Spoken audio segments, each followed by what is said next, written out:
नमस्कार। मेरे चैनल में आप सभी का बेहद स्वागत है। आज मैं आप सबके लिए लेकर आई हूँ कथा सम्राट मुंशी प्रेमचंद जी की बेहद लोकप्रिय उपन्यास सेवा सदन का अगला भाग। पिछले भागों में आपने सुना कि किस तरह से भोली वैश्या के घर में जाके सुमन रहने लगती है और गांव से शर्मा जी का भतीजा उनके यहाँ आके रहने लगता है। अपने रौबीले और सुंदर व्यक्तित्व से वह पूरे शहर में धाक जमाता है और उसी को और बढ़ाने के लिए शर्मा जी से घोड़ा खरीदने की जिद करता है। उसे एक जगह घोड़ा पसंद भी आ जाता है। वह आकर उनको बताता है। तब शर्मा जी को अब भागने का कोई रास्ता ही नहीं रहता। जाकर घोड़ा को देखना पड़ता है। डिग्वी साहब से मिले, दाम भी पूछा। उन्होंने 400 रुपये मांगे, इससे एक कौड़ी कम नहीं। अब इतने रुपये कहाँ से आए? घर में आकर 100-200 रुपये थे तो वह सुभद्रा के पास थे और सुभद्रा से इस विषय में शर्मा जी को सहानुभूति की लेश मात्र भी आशा नहीं थी। उपकारी बैंक के मैनेजर बाबू चारूचंद्र से उनकी मित्रता तो थी। उनसे उधार लेने का विचार भी किया, लेकिन आज तक शर्मा जी को ऋण मांगने का अवसर नहीं पड़ा था। बार बार इरादा करते और फिर हिम्मत हार जाते। कहीं वह इनकार कर गए तब? इस इनकार का भीषण भय उन्हें सता रहा था। वह यह बिल्कुल नहीं जानते थे कि लोग कैसे महाजन पर अपना विश्वास जमा लेते हैं। कई बार कलम दवात लेकर रुक्का लिखने बैठे, किंतु लिखे क्या यह उन्हें सूझा ही नहीं। इसी बीच में सदन डिग्वी साहब के यहाँ से घोड़ा ले भी आया, जिन साज का मूल्य 50 रुपये और हो गया। दूसरे दिन रुपये चुका देने का वायदा हुआ। केवल रात भर की मोहलत थी। प्रातःकाल रुपये देना परम आवश्यक था। शर्मा जी की हैसियत के आदमी के लिए इतने रुपये का प्रबंध करना कोई मुश्किल तो नहीं था, किंतु उन्हें चारों ओर अंधकार ही अंधकार दिखाई देता था। उन्हें आज अपनी क्षुद्रता का ज्ञान हुआ। जो मनुष्य कभी पहाड़ पर नहीं चढ़ा है, उसका सिर एक छोटे से टीले पर भी चक्कर खाने लगता है। इस दूरावस्था में सुभद्रा के सिवा उन्हें कोई भी अवलंब नहीं सूझा। उसने उनकी रोनी सूरत देखी तो पूछा, आज इतने उदास क्यों हो? जी तो अच्छा है ना? शर्मा जी ने सिर झुकाकर उत्तर दिया, हाँ जी तो अच्छा है। सुभद्रा ने कहा, तो चेहरा क्यों उतरा हुआ है आपका? शर्मा जी, क्या बताऊं, कुछ कहा नहीं जाता। सदन के मारे हैरान हूं। कई दिन से घोड़े की रट लगाए हुए था। आज डिग्वी साहब के यहाँ से घोड़ा ले भी आया। 450 रुपये के मत्थे डाल दिया। सुभद्रा ने विस्मित होकर कहा, अच्छा, और यह सब हो गया? मुझे किसी ने खबर ही नहीं दी। शर्मा जी, तुमसे कहते कहते डर मालूम होता था। सुभद्रा, डर की कौन बात थी? क्या मैं सदन की दुश्मन हूँ जो जल भुन जाती? उसके खेलने खाने के क्या और दिन आएंगे क्या? कौन बड़ा सा खर्च है? तुम्हें ईश्वर कुशल से रखे। ऐसे 400-500 रुपये कहाँ आएंगे और कहाँ जाएंगे? लड़के का मन तो रह जाएगा। उसी भाई का तो बेटा है जिसने आपको पाल पोस कर आज इस योग्य बना दिया है। शर्मा जी इस व्यंग के लिए तैयार थे, इसीलिए उन्होंने सदन की शिकायत करके यह बात छेड़ी थी, किंतु वास्तव में उन्हें सदन का यह व्यसन दुखजनक नहीं मालूम होता था, जितनी अपनी दारुण धनहीनता पर सुभद्रा की सहानुभूति प्राप्त करने के लिए लगता था। मन की बात कहता हूँ, लड़कों का खाना खेलना सबको अच्छा लगता है, पर घर में पूंजी ना हो तब? दिन भर से इसी फिक्र में पड़ा हुआ हूँ। कुछ बुद्धि काम ही नहीं करती। सवेरे डिग्वी साहब का आदमी आएगा तो उसे क्या उत्तर दूंगा? बीमार भी पड़ जाता तो एक बहाना ही मिल जाता। सुभद्रा कहती है, तो यह कौन सी मुश्किल बात है? सवेरे चादर ओढ़कर लेटे रहिएगा। मैं कह दूंगी आज तबीयत अच्छी नहीं है। शर्मा जी हंसी को रोक न सके। इस व्यंग में कितनी निर्दयता, कितनी विरक्ति थी। बोले, अच्छा, मान लिया कि आदमी कल लौट गया। परसों तो डिग्वी साहब जाने वाले ही हैं। कल कोई ना कोई फिक्र तो करनी ही पड़ेगी ना। सुभद्रा, तो वह फिक्र आज ही क्यों नहीं कर डालते? शर्मा जी कहते हैं, भाई मुझे चिढ़ाओ मत। अगर मेरी बुद्धि काम करती तो तुम्हारी शरण में क्यों आता? चुपचाप काम न कर डालता। जब कुछ नहीं बन पड़ा है तब तुम्हारे पास आया हूँ। बताओ अब मैं क्या करूं? सुभद्रा कहती है, मैं अब क्या बताऊं? आप ही ने वकालत पढ़ी है, मैं तो मिडिल तक भी नहीं पढ़ी। मेरी बुद्धि यहाँ क्या काम देगी? इतना जानती हूँ कि घोड़े को द्वार पर हिनहिनाते सुनकर बैरियों की छाती धड़क जाएगी। जिस वक्त आप सदन को उस पर बैठे देखेंगे तो आंखें तृप्त हो जाएंगी। शर्मा जी कहते हैं, वही तो पूछता हूँ कि यह अभिलाषाएं कैसे पूरी होंगी। सुभद्रा, ईश्वर पर भरोसा रखिए, वह कोई ना कोई जुगत निकाल ही लेंगे। शर्मा जी कहते हैं, तुम तो मुझे ताने ही देने लगी। सुभद्रा, इसके सिवा मेरे पास और है ही क्या? अगर आप समझते हो कि मेरे पास रुपये होंगे तो यह आपकी भूल है। मुझे हेर फेर करना नहीं आता। संदूक की चाबी लीजिए, 100-125 पड़े हुए हैं, निकाल ले जाइए। बाकी के लिए और कोई फिक्र कीजिएगा।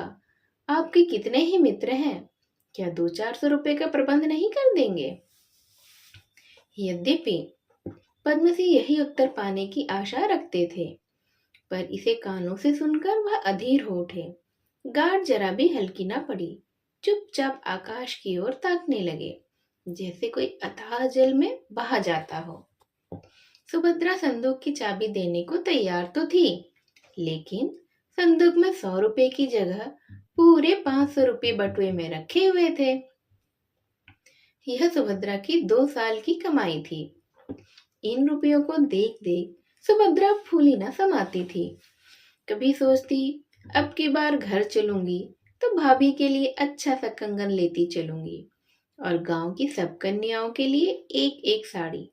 कभी सोचती, यही कोई काम पड़ जाए और शर्मा जी रुपयों के लिए परेशान हो तो मैं चट से निकाल कर दे दूंगी। वह कितने प्रसन्न होंगे, चकित भी हो जाएंगे। साधारणतः युवतियों के हृदय में ऐसे उदार भाव नहीं उठा करते हैं। वह रुपये जमा करती हैं अपने गहनों के लिए। लेकिन सुभद्रा बड़े धनी घर की बेटी थी, गहनों से मन भरा हुआ था। उसी रुपयों का जरा भी लोभ नहीं था। हाँ, एक ऐसे अनावश्यक कार्य के लिए उन्हें निकालने में कष्ट होता था। पर पंडित जी की रोनी सूरत देखकर उसे दया आ गई। बोली, आपने बैठे बिठाए यह चिंता अपने सिर ले ली। सीधी सी तो बात थी, कह देते भाई रुपये नहीं है, तब तक किसी तरह काम चला लो। इस तरह मन बढ़ाना कौन सी अच्छी बात है? आज घोड़ों की जिद है, कल मोटर कार की धुन हो जाएगी, तब क्या कीजिएगा? माना कि दादाजी ने आपके साथ बड़े अच्छे सलूक किए हैं, लेकिन सब काम अपनी हैसियत देखकर ही तो किए जाते हैं। दादाजी यह सुनकर आपसे खुश नहीं होंगे। यह कहकर वह झमक कर उठी और संदूक में से रुपयों की 5 पोटलियां निकाल लाई। उन्हें पति के सामने पटक दिया और कहा, यह लीजिए 500 रुपये हैं, जो चाहे कीजिए। रखे रहते तो आप ही के काम आते, पर ले जाइए, किसी भांति आपकी चिंता तो मिटेगी। अब संदूक में फूटी कौड़ी भी नहीं है। पंडित जी ने हकबका कर रुपयों की ओर कातर नेत्रों से देखा, पर उन पर टूटे नहीं। मन का बोझ हल्का अवश्य हुआ, चेहरे से चित्त की शांति झलकने लगी, किंतु वह उल्लास, वह विहलता जिसका सुभद्रा को आस थी, दिखाई नहीं दिया। एक ही क्षण में वह शांति की झलक भी मिट गई। खेद और लज्जा का रंग प्रकट हुआ। इन रुपयों में हाथ लगाना उन्हें अति अनुचित प्रतीत हुआ। सोचने लगे, मालूम नहीं सुभद्रा ने किस नियत से यह रुपये बचाए थे, मालूम नहीं इनके लिए कौन कौन से कष्ट सहे थे। सुभद्रा ने पूछा, सेंध का धन पाकर भी प्रसन्न नहीं हुए? शर्मा जी ने अनुग्रहपूर्ण दृष्टि से देखकर कहा, क्या प्रसन्न हो, तुमने नाहक यह रुपये निकाले। मैं जाता हूँ, घोड़े को लौटा देता हूँ। कह दूंगा सितारा पेशानी है या और कोई दोष लगा दूंगा। सदन को बुरा तो लगेगा। अब इसके लिए और क्या करूं? यदि रुपये देने के पहले सुभद्रा ने यह प्रस्ताव किया होता तो शर्मा जी बिगड़ जाते, इसे सज्जनता के विरुद्ध समझते और सुभद्रा को आड़े हाथों ले लेते। पर इस समय सुभद्रा के आत्मोत्सर्ग ने उन्हें वशीभूत कर लिया था। समस्या तो यह थी कि घर में सज्जनता दिखाए या घर के बाहर। उन्होंने निश्चय किया कि घर में इसकी आवश्यकता है, किंतु हम बाहर वालों की दृष्टि में मान मर्यादा बनाए रखने के लिए घर वालों की परवाह कब करते हैं? सुभद्रा विस्मित होकर बोली, यह क्या, इतनी जल्दी काया पलट हो गई? जानवर होकर उसे लौटा दोगे तो भला क्या बात रह जाएगी? यदि डिगवी साहब फेर भी ले तो यह उनके साथ कितना अन्याय है। वह बेचारे विलायत जाने के लिए तैयार बैठे हैं। उन्हें यह बात कितनी अखरेगी? नहीं, यह छोटी सी बात है। रुपये ले जाइए और दे दीजिए। रुपया इन्हीं दिनों के लिए तो जमा किया जाता है। मुझे इनकी कोई जरूरत नहीं है। मैं सहर्ष दे रही हूँ। यदि ऐसा ही है तो मेरे रुपये फिर मुझे दे दीजिएगा। ऋण समझकर ले लीजिए। बात वही थी, पर जरा बदले हुए रूप में शर्मा जी ने प्रसन्न होकर कहा, हाँ, इस शर्त पर तो मैं ले सकता हूँ। मासिक किस्त बांधकर अदा करूंगा।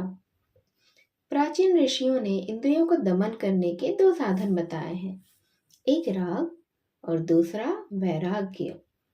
पहला साधन अत्यंत ही कठिन और दुसाध्य है, लेकिन हमारे नागरिक समाज ने अपने मुख्य स्थानों पर मीना बाजार सजाकर इसी कठिन मार्ग को ग्रहण किया है। उसने गृहस्थी को कीचड़ का कमल बनाना चाहा है।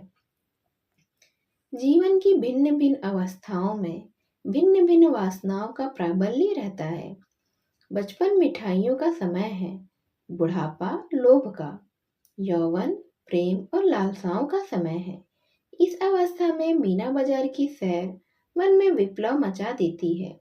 जो सुदृढ़ है, लज्जाशील और भाव शून्य है, वह संभल जाते हैं, से फिसलते हैं और गिर पड़ते हैं। शराब की दुकानों को हम बस्ती से दूर रखने का ही यत्न करते हैं। जुए खाने से भी हम घृणा करते हैं, लेकिन वेश्याओं की दुकानों को हम सुसज्जित कोठों पर चौक बाजारों में ठाट से सजाते हैं। यह पापोत्तेजना नहीं तो और क्या है? बाजार की साधारण वस्तुओं में कितना आकर्षण है। हम उन पर लट्टू हो जाते हैं और कोई आवश्यकता ना होने पर भी उन्हें ले लेते हैं। तब वह कौन सा हृदय है जो रूप राशि से जैसे अमूल्य रत्न पर मर न मिटेगा? क्या हम इतना भी नहीं जानते? विपक्षी कहता है, यह व्यर्थ की शंका है। सहस्त्रों युवक नित्य शहरों में घूम रहते हैं, किंतु उनमें से विरला ही कोई बिगड़ता है। वह मानव पतन का प्रत्यक्ष प्रमाण चाहता है, किंतु उसे मालूम नहीं कि वायु की भांति दुर्बलता भी एक अदृश्य वस्तु है, जिसका ज्ञान उसके कर्म से ही हो सकता है। हम इतने निर्लज्ज, इतने साहस सहित क्यों हैं? हम में आत्मगौरव का इतना अभाव क्यों है? हमारी निर्जीवता का क्या कारण है? वह मानसिक दुर्बलता के लक्षण है। इसीलिए आवश्यक है कि इन विष भरी नागिनों को आबादी से दूर किसी पृथक स्थान पर ही रखा जाए। तब उन निंद स्थानों की ओर सैर करने को जाते हुए हमें संकोच होगा। यदि वह आबादी से दूर हो और वहां घूमने के लिए किसी बहाने की गुंजाइश ना हो, तो ऐसे बहुत कम बेहया आदमी होंगे जो इस मीना बाजार में कदम रखने का साहस कर सकेंगे। कई महीने बीत गए। वर्षा काल भी आ पहुंचा। मेलों ठेलों की धूम मच गई। सदन बाकी सज धज बनाए मन चले घोड़े पर चारों ओर घुमा करता।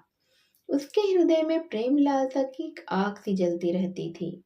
अब वह इतना निशंक हो गया था कि दाल मंडी में घोड़े उतरकर तंबोलियों की दुकानों पर पान खाने बैठ जाता। वह समझते यह कोई बिगड़ा हुआ रईस ज्यादा है। उससे रूप हाट की नई नई घटनाओं का वर्णन करते। गाने में कौन कौन सी अच्छी है और कौन सुंदरता में अद्वितीय है, इसकी भी चर्चा छिड़ जाती। इसी बाजार में नित्य यह चर्चा रहती। सदा इन बातों को चाव से सुनता। अब तक वह कुछ रसज्ञ हो गया था। पहले जो गजलें निरर्थक मालूम होती थीं, उन्हें सुनकर अब उसके हृदय का एक एक तार सितार की भांति गूंजने लगता था। संगीत के मधुर स्वर उसे उन्मत्त कर देते। बड़ी कठिनता से वह अपने को कोठों पर चढ़ने से रोक पाता था। पद्मसिंह सदन को फैशनेबल तो बनाना चाहते थे, लेकिन उसका बागपन उनकी आंखों में खटकता था। वह नित्य वायु सेवन करने जाते, पर सदन उन्हें पार्क या मैदान में कभी भी नहीं मिलता।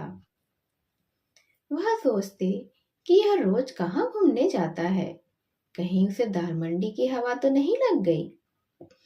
उन्होंने दो तीन बार सदन को दाल मंडी में खड़े भी देखा था। उन्हें देखते ही सदन चट एक दुकान पर बैठ जाता और कुछ न कुछ खरीदने लगता। शर्मा जी उसे देखते और सिर नीचा किए हुए निकल जाते। बहुत चाहते कि सदन को इधर आने से रोके, किंतु लज्जावश कुछ न कह सकते थे। एक दिन शर्मा जी सैर करने जा रहे थे कि रास्ते में दो सज्जनों से भेंट हो गई। यह दोनों म्यूनिसिपैलिटी के मेंबर ही थे। एक का नाम था अबुल वफा और दूसरे का नाम अब्दुल लतीफ। ये दोनों फीटन पर सैर करने जा रहे थे। शर्मा जी को देखते ही रुक गए। अबुल वफा बोले, आइए जनाब, आप ही का जिक्र हो रहा था, आइए कुछ दूर साथ चलते हैं। शर्मा जी ने उत्तर दिया, मैं इस समय घूमा करता हूँ, क्षमा कीजिए। अबुल वफा कहते हैं, अजी, आपसे एक खास बात कहनी है। हम तो आपके दौलत खाने पर हाजिर होने ही वाले थे। इस आग्रह से विवश होकर शर्मा जी फीटन पर बैठ गए। अबुल वफा कहते हैं, वह खबर सुनाए कि रूह फड़क उठे। शर्मा जी, फरमाइए तो। अबुल वफा, आपकी महाराजी सुमन बाई हो गई है। अबुल लतीफ कहते हैं, वल्लाह, हम आपके नजर इंतखाब के कायल हैं। अभी 3-4 दिनों से ही उसने दाल मंडी में बैठना शुरू किया है, लेकिन इतने में ही उसने सबका रंग मात कर दिया है। उसके सामने अब किसी का रंग ही नहीं जमता। उसके बाल खाने के सामने रंगीन मिजाजों का अंबोह जमा रहता है। मुखड़ा गुलाब है और जिस्म तपाया हुआ कुंदन। जनाब, मैं आपसे अज़ुर्रे ईमान कहता हूँ कि ऐसी दिल फरेबी सूरत मैंने न देखी थी। अबुल वफा आगे कहते हैं, भाई, उसे देखकर भी कोई पाकबाजी का दावा करे तो उसका मैं मुरीद हो जाऊं। ऐसे लाले बेबहा को गुदड़ से निकालना आप ही जैसे हुस्न शिनास का काम है। अब्दुल लतीफ कहते हैं, भला की ज़हीन मालूम होती है। अभी आपके यहाँ से निकले हुए उसे 5-6 महीने से ज्यादा नहीं हुए होंगे, लेकिन कल उसका गाना सुना तो दंग रह गए। इस शहर में उसकी सानी ही नहीं, किसी के गले में वह लोज और नजाकत नहीं है। अबुल वफा कहते हैं, अजी, जहां जाता हूँ उसी की चर्चा सुनता हूँ। लोगों पर तो जादू सा हो गया है। सुनता हूँ सेठ बलभद्र दास जी की आमदरफ्त शुरू हो गई। चलिए, आज आप भी पुरानी मुलाकात ताजी कराइए। आपकी तुफैल में हम भी फैज पा जाएंगे। अब्दुल लतीफ कहते हैं, हम आपको खींच ले चलेंगे। इस वक्त आपको हमारी खातिर तो करनी ही होगी। शर्मा जी यह समाचार सुनकर खेद, लज्जा और ग्लानि के बोझ से इतने दब गए कि सिर भी ना उठा सके। जिस बात का उन्हें भय था वह अंत में पूरा होकर ही रहा। उनका जी चाहता था कि कहीं एकांत में बैठकर इस दुर्घटना की आलोचना करें और निश्चय करें कि कितना भार उसके सिर पर है। इस दुराग्रह पर कुछ खिन्न होकर बोले, मुझे क्षमा कीजिएगा, मैं ना चल सकूंगा। अबुल वफा कहते हैं, भला क्यों? शर्मा जी कहते हैं, इसलिए कि एक भले घर की स्त्री को इस दशा में देखना मैं सहन नहीं कर सकता। आप लोग मन में जो चाहे समझें, किंतु उसका मुझसे केवल इतना ही संबंध है कि वह मेरी स्त्री के पास आती जाती थी। अब्दुल लतीफ ने कहा, जनाब, यह पारसाई की बातें किसी और वक्त के लिए उठा रखिए। हमने इसी कूचे में उम्र काट दी है और इस रमूज को खूब समझते हैं। चलिए, आपकी सिफारिश से हमारा भी भला हो जाएगा। शर्मा जी ने अब सब्र ना कर सके, अधीर होकर बोले, मैं कह चुका हूं कि मैं वहां ना जाऊंगा, मुझे उतर जाने दीजिए। अबुल वफा कहते हैं, और हम कह चुके हैं कि जरूर लेके जाएंगे। आपको हमारी खातिर इतनी तकलीफ तो करनी ही पड़ेगी। अब्दुल लतीफ ने घोड़ी को एक चाबुक लगाया, वह हवा हो गया। शर्मा जी ने क्रोध से कहा, आप मेरा अपमान करना चाहते हैं? अबुल वफा कहते हैं, जनाब, आखिर वजह भी तो कुछ होनी चाहिए। जरा देर में पहुंच जाते हैं। यह लीजिए, सड़क घूम गई। शर्मा जी समझ गए कि यह लोग इस समय मेरी आरज़ू मिन्नत पर ध्यान नहीं देंगे। सुमन के पास जाने के बदले वह तो कुएं में गिरना अच्छा समझते थे। एतएव उन्होंने अपने कर्तव्य का निश्चय कर लिया। वह उठे और वेग से चलती हुई गाड़ी पर से कूद पड़े। यद्यपि उन्होंने अपने को बहुत संभाला, पर रुक न सके। पैर लड़खड़ा गए और वह उल्टे हुए 50 कदम तक चले गए। कई बार गिरते गिरते बचे, पर अंत में ठोकर खाकर गिर ही पड़े। हाथ की कोहनियों में कड़ी चोट लगी। हाफते हाफते बेदम हो गए। शरीर पसीने में डूब गया। सिर चक्कर खाने लगा और आंखें तिलमिला गईं। जमीन पर बैठ गए। अब्दुल लतीफ ने घोड़ा रोक दिया। दौड़े दौड़े दोनों आदमी के पास आ गए और रुमाल निकालकर झलने लगे। कोई 15 मिनट में शर्मा जी सचेत हुए। दोनों महाशय पछताने लगे, बेहद लज्जित हुए और शर्मा जी से क्षमा मांगने लगे। बहुत आग्रह किया कि गाड़ी पर बिठाकर आपको घर पहुंचा देते हैं, किंतु शर्मा जी राजी ही ना हुए। उन्हें वहीं छोड़कर वह खड़े हो गए और लंगड़ाते हुए घर की तरफ चले। लेकिन अब सावधान होने पर उन्हें विस्मय होता था कि मैं फीटन से कूद क्यों पड़ा। यदि मैं एक बार झिड़क कर कह देता कि गाड़ी रोको, तो किसकी मजाल थी कि ना रोकता, और अगर वह इतने पर भी नहीं मानते तो मैं उनके हाथ से राज छीन सकता था। पर खैर, जो हुआ वह हुआ। कहीं वह दोनों मुझे बातों में बहलाकर सुमन के दरवाजे पर जा पहुंचते तो मुश्किल हो जाती। सुमन से मेरी आंखें कैसे मिलती? कदाचित मैं गाड़ी से उतरते ही भागता, पागलों की भांति बाजार में दौड़ता।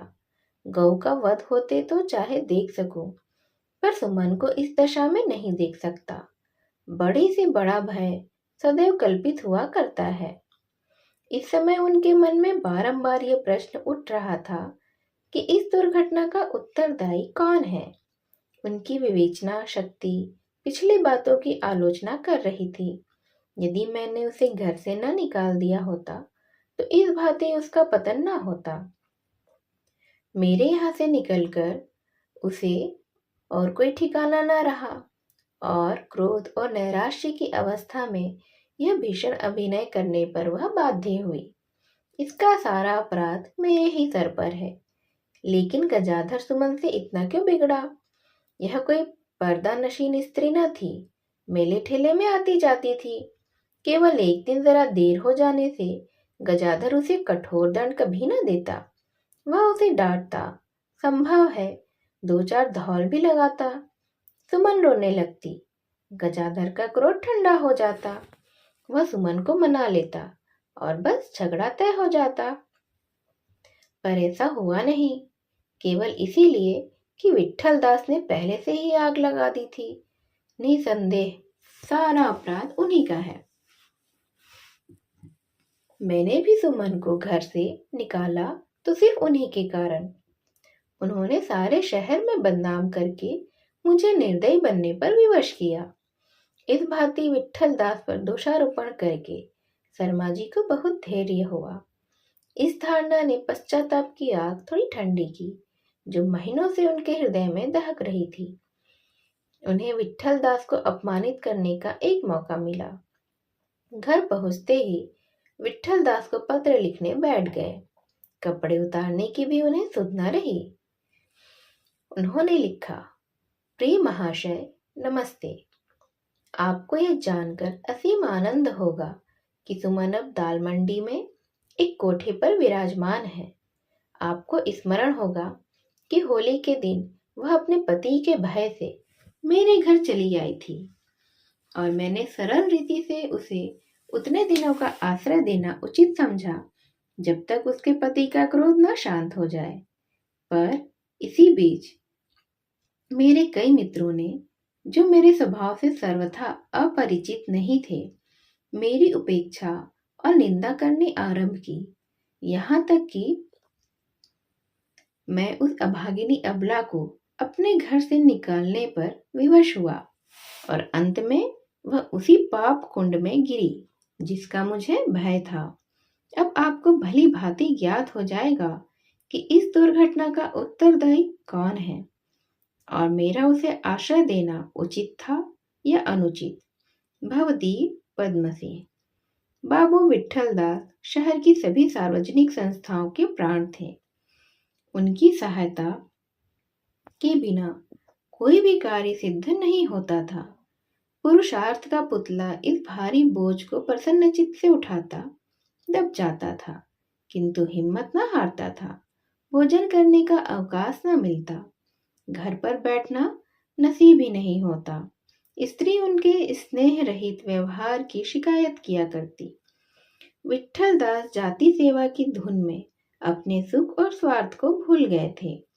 कहीं अनाथालय के लिए चंदा जमा करते फिरते, कहीं दीन विद्यार्थियों की छात्रवृत्ति का प्रबंध करने में दत्तचित्त रहते। जब जाति पर कोई संकट आ पड़ता तो उनका देश प्रेम उमड़ पड़ता था। अकाल के समय सिर पर आटे का गट्ठर लादे गांव गांव घूमते। हैजे और प्लेग के दिनों में उनका आत्मसमर्पण और विलक्षण त्याग देखकर आश्चर्य होता था। अभी पिछले ही दिनों जब गंगा में बाढ़ आ गई थी तो महीनों घर की सूरत नहीं देखी। अपनी सारी संपत्ति देश पर अर्पण ही कर चुके थे, पर इसका उन्हें तनिक भी अभिमान नहीं था। उन्होंने उच्च शिक्षा भी नहीं पाई थी, वाक शक्ति भी साधारण थी। उनके विचारों में बहुधा प्रौढ़ता और दूरदर्शिता का अभाव ही होता था।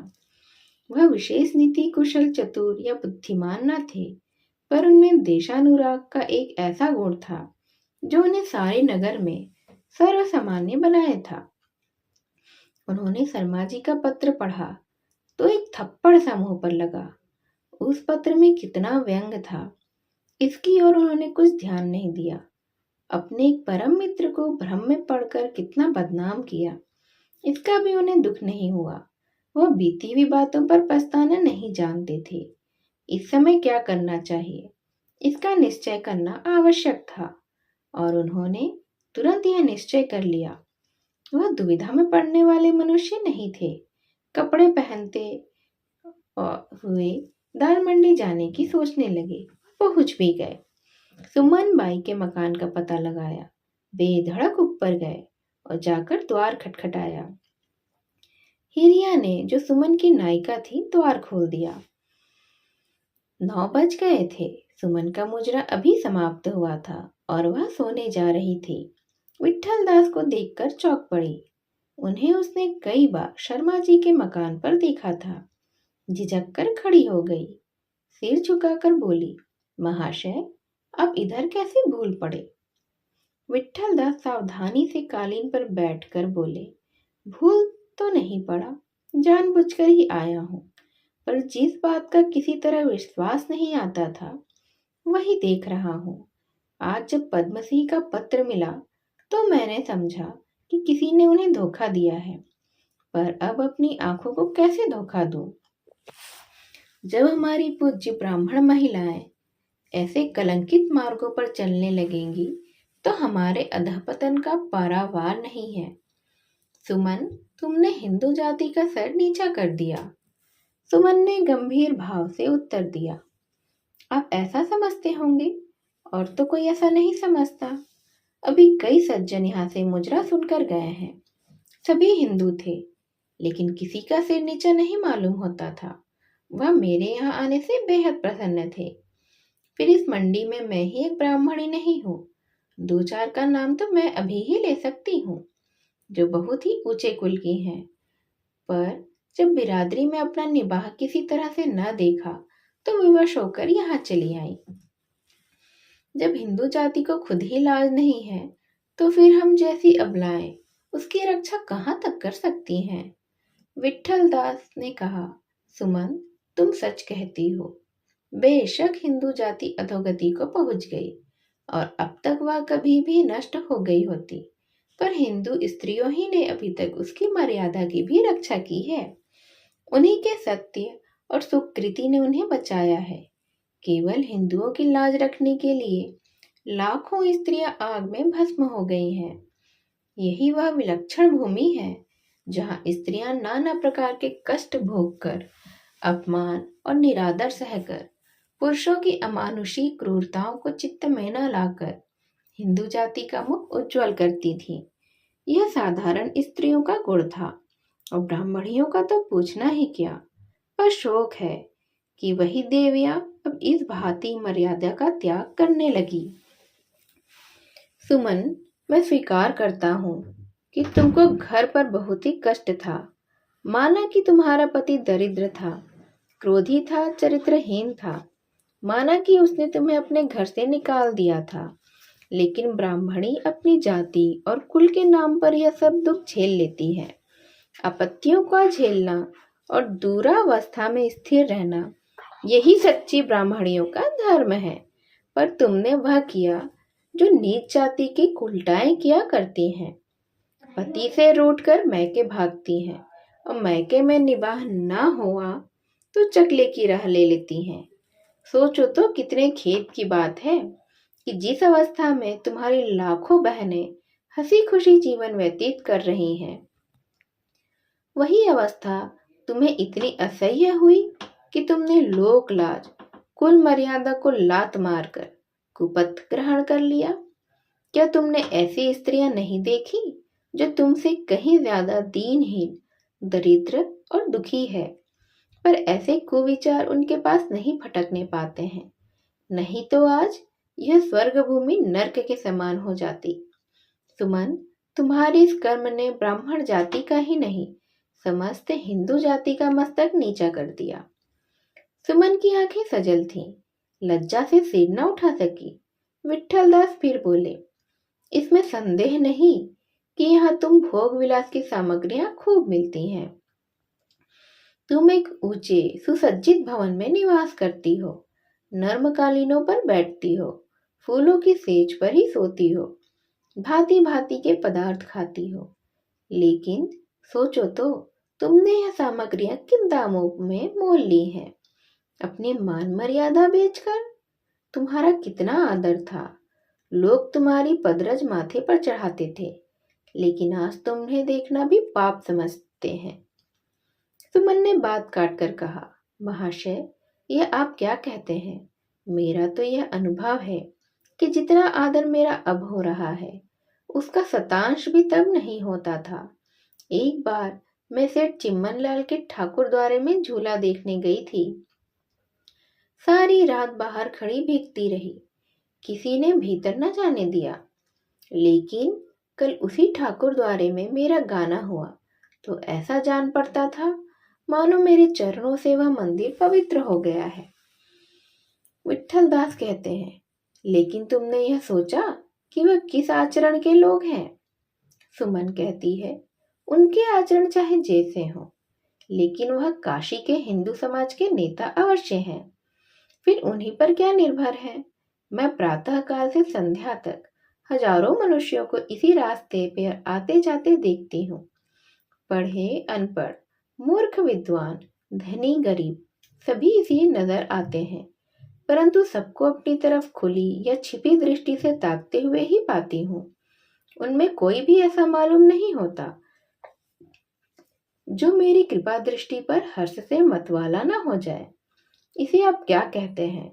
संभव है शहर में 2-4 मनुष्य ऐसे हों जो मेरा तिरस्कार करते हों। उनमें से एक आप हैं। उन्हीं में आपके मित्र पद्म सिंह हैं। किंतु जब संसार मेरा आदर करता है तो इन्हीं गिने मनुष्यों के तिरस्कार की मुझे कोई परवाह नहीं है। पद्म सिंह को भी जो चिढ़ है वह मुझसे है, मेरी बिरादरी से नहीं। मैंने इन्हीं आंखों से उन्हें होली के दिन होली से हंसते खेलते देखा था। विट्ठल दास को कोई उत्तर नहीं सूझता है। बुरे फंसे थे। सुमन ने फिर कहा, आप सोचते होंगे कि भोग विलास की लालसा से ही कुमार्ग पर आई हूँ, पर वास्तव में ऐसा नहीं है। मैं ऐसी अंधी नहीं हूँ कि भले बुरे की पहचान न कर सकूं। मैं जानती हूँ कि मैंने अत्यंत ही निकृष्ट कार्य किया है, लेकिन मैं विवश थी। इसके सिवा मेरे लिए और कोई रास्ता ही नहीं था। आप अगर सुन सकें तो मैं अपनी राम कहानी आपको सुनाऊंगी। और उसकी राम कहानी सुनने के लिए आपको भी अगला भाग सुनना होगा। मेरी इस कहानी को ध्यान से सुनने के लिए आप सभी का धन्यवाद। नमस्कार।